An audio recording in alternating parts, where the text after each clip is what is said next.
La tenemos en pantalla. Les cuento que Juliana Martínez Franzoni es doctora en Sociología, catedrática de la Universidad de Costa Rica y premio de la Fundación Alemana Alexander von Humboldt, otorgado a trayectorias sobresalientes de investigación en el sur global.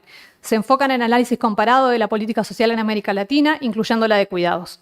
Su último libro, escrito con Diego Sánchez Anchoea, es la búsqueda de la política social universal en el sur global. Conjuntamente con la investigadora Amerike Blofeld, actualmente investiga el apoyo a la protección social no contributiva en 7 países de América Latina, un proyecto que cuenta con el apoyo de la Fundación Alemana para la Investigación Científica. Es editora además de la revista científica feminista Social Politics. Juliana, te escuchamos. Gracias, buenos días, casi buenas tardes. Muchas felicidades a las personas y organizaciones que han hecho posible este foro nacional. Muchas gracias también por el enorme privilegio de poder compartir algunas ideas sobre lo conversado en estos 2 días y medio. El intercambio ha sido de una riqueza impresionante. Ha dado cuenta a la vez de la integralidad y de las múltiples aristas de la agenda y de las políticas públicas en materia de cuidados. Una cosa muy llamativa para mí es el grado de detalle que he visto en este intercambio, un grado de detalle que es posible por 2 décadas de acumulación en torno a este tema, tanto de conocimiento académico como de conocimiento social y político, acerca de cuáles son los problemas y acerca de cómo poder transformarlos. Me gustaría referirme rápidamente a este tema de los pactos y contratos que Fernando Filgueira colocó en la apertura de este evento. Sabemos que la creación de los cuidados como cuarto pilar del bienestar es el producto más innovador de la llamada segunda ola de incorporación que trajo el siglo XXI en América Latina, habiendo sido la primera ola de incorporación la que creó los sistemas de seguridad social, los sistemas de salud, los mecanismos de protección de la vejez en la primera mitad del siglo XX. En el marco de esta ola se reformaron los sistemas de salud, se reformaron los sistemas de protección de la vejez, se ampliaron los mecanismos de asistencia social y también pues, se creó esta noción de cuarto pilar del bienestar en torno a los cuidados, expresado en acuerdos internacionales como el Acuerdo de Quito, en donde los estados acordaron reconocer el trabajo no remunerado y su contribución al bienestar y al desarrollo económico, y también luego en el Consenso de Brasilia, donde se fue aún más lejos para señalar el cuidado como un derecho universal que requiere de la corresponsabilidad de la sociedad en su conjunto. Uruguay fue promotor de estos acuerdos y casi 20 años después sigue liderando y siendo un referente regional, no tanto por la ley, que las hay en otras latitudes, sino por el proceso de construcción de acuerdos y de avances en torno a esta temática. Es muy difícil hablar de este tema en cualquier parte de América Latina hoy sin referirse a Uruguay, incluso en algunos casos simulando arquitecturas de política que no necesariamente tienen las condiciones sociales y políticas que las permitieron en el caso de Uruguay. Fernando Filgueira nos hablaba del pacto político, entonces, que gira en torno a esta agenda de cuidados. Es un pacto político y es un pacto social, ¿no? Este es un pacto esencial porque lo que permite es que haya acuerdos y que haya prácticas que afectan distintos niveles de la política pública de manera intertemporal, sostenida en el tiempo, ¿no? Normalmente estos pactos se dan cuando hay uno de 4 elementos o los 4. Uno, que los gobiernos necesitan de la sociedad para avanzar. Cuando los gobiernos no necesitan o creen que no necesitan de la sociedad para avanzar, los pactos son más difíciles. En segundo lugar, que hay presión desde la sociedad civil. Normalmente los pactos sociales implican presión desde abajo. En tercer lugar, que hay una opinión pública favorable a esos cambios. Y en cuarto lugar, que las élites tienen algún nivel de división en torno a estos temas que permiten abrir espacio a agendas que intervienen directamente en la pugna distributiva y en donde hay que sacar recursos de una parte para ponerlos en otra. El balance de cuáles de estos factores existen hoy en Uruguay y hasta qué punto puede ayudar a precisar cuáles son los elementos que dinamizan este pacto social y político y cuáles son los que pueden vulnerarlo el día de mañana. Quiero señalar 3 nudos que identifiqué de la conversación en estos días. Uno es el argumentativo. ¿Por qué se necesita el Sistema Nacional Integrado de Cuidados? Y ahí lo que veo es que permanentemente estamos navegando de maneras interesantes entre el argumento de derechos y el argumento instrumental. Queremos un sistema nacional integrado de cuidados por su retorno económico, que lo queremos porque genera puestos de trabajo. Decía la representante de OIT que en Uruguay se podrían crear al 2030 más de 130.000 puestos de trabajo, que por cada dólar que se invierta habrá una tasa de un retorno de $4. A la vez, este argumento tan necesario de carácter instrumental vinculado al desarrollo económico es también insuficiente y puede a veces ser un boomerang porque necesitamos capital humano y productividad laboral, pero también necesitamos asegurar los derechos de todas las personas en sus propios términos, tanto a cuidar como a ser cuidadas como al autocuidado. Bajo el argumento instrumental, el trabajo no remunerado tiende a verse siempre como una carga o como una restricción.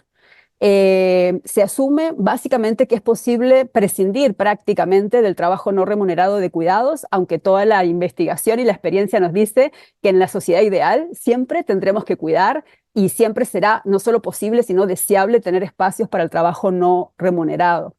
Y además el trabajo no remunerado requiere inversión en cuidados que no siempre ni necesariamente se relacionan directamente con la creación de empleo y que se expresa, por ejemplo, en infraestructura pública como agua, electricidad, transporte. Finalmente, este encuadre a veces entra en conflicto con la dimensión humanizadora de los cuidados que planteaba María Inés Martínez en una de las mesas. Siempre y cuando, como nos recordaba Clara Fassler, el cuidado tenga lugar en escenarios que no sean de cuidados agobiados por ser una responsabilidad exclusiva de las mujeres. O sea, siempre y cuando vayamos dejando atrás el familiarismo y la feminización prácticamente exclusiva de los cuidados, entonces podremos ver a los cuidados como un elemento de humanización de las personas, y en particular de los hombres que han estado mucho más lejos de este aspecto de la práctica social.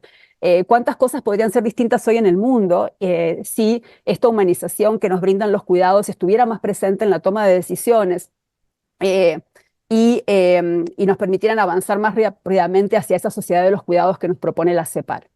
El segundo nudo tiene que ver con la ampliación de los alcances del sistema. ¿Cómo se construye universalismo? O sea, en general, la ampliación del Estado que hemos hecho en este arranque del siglo XXI ha mantenido los diferentes carriles de incorporación que las familias y las personas tenemos a través del mercado, del Estado y del trabajo no remunerado. Los cuidados no han sido una excepción. O sea, el universalismo progresivo del que hablamos se puede fácilmente volver segmentación de los puntos de partida, reproducción de esa desigualdad e incluso reproducción de la desigualdad a través de la focalización. ¿Por qué? Porque cuando tenemos un punto de partida de tan alta desigualdad socioeconómica y de género como la que tenemos en este caso, las políticas públicas de cuidado, aunque sean nuevas, se apoyan en esos legados que empujan y generan inercias hacia la reproducción de esa desigualdad. En las conversaciones de estos días se habló de los límites de mantener estos diferentes carriles de incorporación para diferentes grupos socioeconómicos. Por ejemplo, el acceso a apoyos domiciliarios que solo aplican para quienes tienen menos recursos. Entonces, este camino en el corto plazo puede resolver el acceso de gente que realmente lo necesita, pero tiende a generar poco músculo para ampliar cobertura frente a los límites del financiamiento, promueven una gran fragmentación de beneficios, de suficiencia y de calidad, y en general obstaculiza la construcción de alianzas más amplias que incorporen decididamente a los sectores medios bajos, porque realmente les va la vida en que este sistema funcione. Ahora, ¿cómo se genera universalismo progresivo? Bueno, definitivamente no se genera de manera incremental por el mero hecho de ampliar coberturas. O sea, no hay ejemplos en la región y en el mundo de universalismos construidos primero entre sectores socioeconómicos excluidos, que luego va subiendo en la escalera hasta llegar a los sectores socioeconómicos más amplios. Todas las experiencias que tenemos que podemos tomar de los sectores como salud, como educación, empiezan en el medio bajo y van ampliando su fuerza hacia abajo y hacia arriba. Entonces, este punto es central porque nos permite también pensar de manera distinta en las coaliciones políticas que pueden ampliar el financiamiento. Es decir, la conversación sobre cómo se construye universalismo progresivo es una de las caras de la moneda de la discusión sobre financiamiento. Y no es fácil porque además ahora agregamos otra complejidad, que es que queremos que sea un universalismo progresivo y, como se discutió en las mesas, también situado en contextos territoriales diferentes, urbanos-rurales, en muchos lugares de América Latina, indígenas, no indígenas. Entonces, la pertinencia cultural y de contexto le agrega al reto del universalismo progresivo una nueva capa. Como decía, y con esto voy al tercer nudo, esto está estrechamente vinculado con el financiamiento. Paz Arancibia de la OIT planteaba en el marco de este foro que para el cierre de brechas en materia de cuidados, Uruguay necesitaría aumentar considerablemente su inversión para llegar en el 2030 a 1.900 millones de dólares anuales o 2,6% del PIB. Hoy Rodolfo Saldain me pareció entender que hablaba de un monto todavía mayor, pero entonces, independientemente de cuál sea el monto, el reto es grande y mover esa aguja requiere de fuerza. Entonces, la pregunta es cómo se construye esa fuerza. Sabemos que el universalismo requiere que haya una autonomía entre el dinero que tengo en el bolsillo y el acceso a las regulaciones, prestaciones y servicios. El mundo ideal siempre se presenta como el de los impuestos o rentas generales, pero por suerte sabemos que no es la única manera, que el punto es generar esa autonomía y que hay otros mecanismos para generarla, como la creación de fondos solidarios que mencionaba Cecilia cuando presentaba a nombre de los avances que ha hecho ONU Mujeres en este tema. Así que existen mecanismos que simulan las rentas generales sin serlo y que permiten ser alimentados con un montón de fuentes de financiamiento que pueden ir desde los cánones de uso privados, de infraestructura pública, como decía ella, como decía Cecilia Alemani, hasta los propios copagos, pero haciéndolos invisibles a los prestadores. Pero un punto que quería dejar planteado sobre este tema es que toda conversación actual sobre financiamiento debe lidiar con la creciente nueva, vieja fuerza de las ideas de austeridad. O sea, la noción de austeridad es una noción intuitiva con la que muchas personas se pueden relacionar. En tiempos difíciles la gente tiene que apretarse el cinturón y el gobierno debería hacer lo mismo. La austeridad tiene implicaciones fuertes para las políticas de cuidado, incluso cuando se trata de contratar a terceros, porque termina generando, como diría Nancy Folbre, una incorporación a la baja, por la cual se deteriora la calidad del trabajo de cuidado, se paga menos, se alargan las jornadas, se precariza. Entonces, por donde lo veamos, las ideas de austeridad afectan directamente la propia calidad de los servicios de cuidado y de las personas que cuidan. Además, tiene el problema que cuanto más se ajusta el cinturón, más se contrae la economía, más bienestar se deposita en las familias y en las mujeres, más se aumenta deuda pública, o sea, más se reduce deuda pública a cambio de aumentar deuda social. Bueno, Costa Rica y muchos países centroamericanos son buenos ejemplos de cómo se está planteando esta tensión de cambiar, en el caso claramente de Costa Rica, deuda pública por deuda social. El problema que yo veo con estas ideas es que es importante explicitarlas porque se vuelven una suerte de sentido común que inhibe los acuerdos para la ampliación del financiamiento, porque genera coaliciones entre quienes no creen en ampliar el papel del Estado y quienes creen que deberíamos ampliar el papel del Estado, pero lamentablemente no podemos, ¿verdad? Nos gustaría, pero no es posible porque necesitamos responsabilidad fiscal. Creo que es urgente, muy importante, separar, evitar la confusión entre austeridad y responsabilidad fiscal. Son dos cosas absolutamente distintas. Cualquier ampliación del Sistema Nacional Integrado de Cuidados, por lo que yo he entendido y de lo que ustedes han estado hablando, requiere obviamente de responsabilidad fiscal, no así de austeridad. Bueno, los ejemplos de posibles fuentes de financiamiento que planteaban tanto Cecilia Alemani como Jorge Campanella en una de las mesas de este foro muestran que hay opciones, pero presuponen que corramos la idea de que estamos en un escenario de ajuste respecto a este cuarto pilar del bienestar. Y el último punto que quería mencionar es que se habló en varias mesas sobre cuál es el papel de los hombres, que este punto me parece central porque también tiene que ver con las coaliciones y con el músculo social y político que se tiene para avanzar. ¿Qué pasa con los varones supuestamente autónomos? Hay un campo de transformaciones iniciadas de manera incipiente que gira en torno a nuevas masculinidades y que, como lo planteaba, decía yo antes, María Inés Martínez, más que verlo como una pérdida de privilegios, deberíamos ver como una ganancia de humanidad. Y eso, como lo planteaba Clara Fassler, requiere problematizar la reificación de los cuidados como pilar exclusivo de la maternidad que nacemos las propias mujeres y la confusión que se genera entre el agobio actual por lo desmedido y los cuidados en en escenarios donde las mujeres somos casi exclusivas responsables de los cuidados a los escenarios deseables de corresponsabilidad.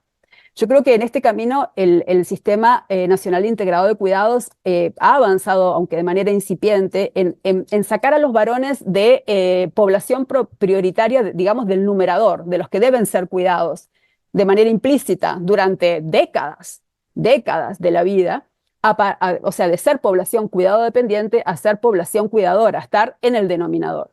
Y eso implica, pues, no solo el camino hacia varones cuidadores, sino hacia varones autocuidadores, que muchas veces empieza antes.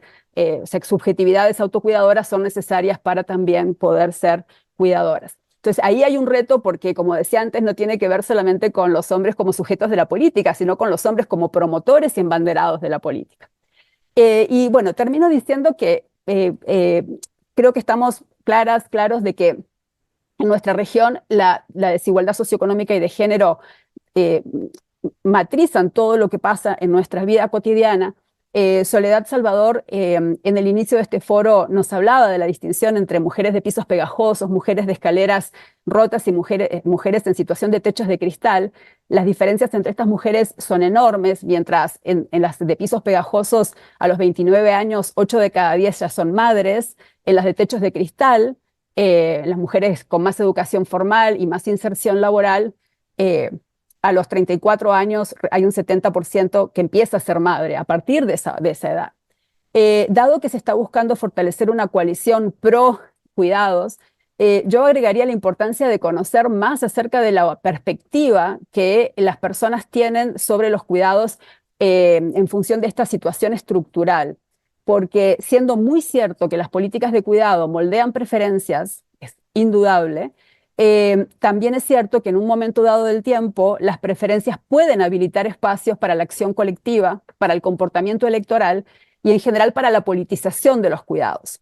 Y hemos visto en el caso de países europeos que cuando se genera una politización de los cuidados por parte de la sociedad, en general de las mujeres, los partidos políticos, todos ellos de centro derecha, de derecha, y por supuesto los de centroizquierda e izquierda que venían liderando de la mano de los movimientos feministas, muchas de estas reformas se corren hacia una agenda progresiva en materia de género. Es decir, que muchas veces es la visión de la sociedad y de sus necesidades atravesadas por estas diferencias estructurales las que hacen que las diferentes fuerzas políticas tengan que volver la mirada de una manera con mucha prioridad a donde le está apretando el zapato a estas personas en general y a las mujeres en particular. Muchas gracias.